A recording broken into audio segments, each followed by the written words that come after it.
السلام علیکم، ہمارے چینل میں خوش آمدید۔ رسوائی کے آج اس ایپیسوڈ میں ہم آپ کو بتائیں گے کہ آخر سمیرہ ڈاکٹر فیروز کا پروپوزل کیوں ریجیکٹ کر دیتی ہے۔ اس کو جاننے کے لیے ہماری ویڈیو کو آخر تک دیکھیے گا۔ اس سے پہلے ہماری ویڈیو کو لائک کریں، شیئر کریں، سبسکرائب کریں، بیل آئیکن کو دبانا نہ بھولیے گا۔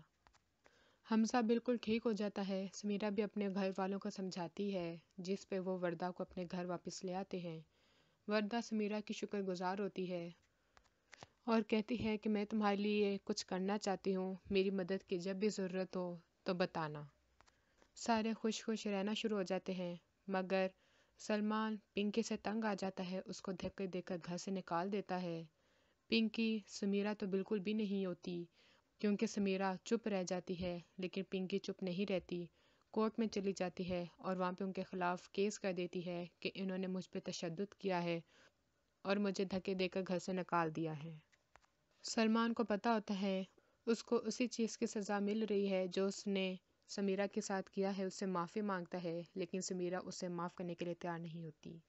ڈاکٹر فیروز اور اس کی ماں دونوں سمیرہ کے گھر آتے ہیں، لیکن جب انہیں پتہ چلتا ہے کہ سمیرہ عدالت میں جائے گی تو وہ صاف انکار کر دیتے ہیں کہ ہماری گھر کی بہو بیٹی عدالت میں نہیں جائیں گی، اس سے بلکہ بدنامی اور بھی زیادہ ہوگی، اور کہتی ہے کہ میں اپنے بیٹے کو یہ کرنے کی اجازت بالکل بھی نہیں دوں گی۔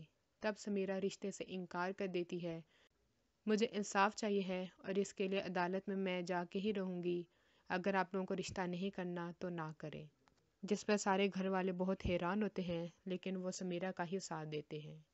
اگلی ویڈیو تک کے لیے اللہ حافظ۔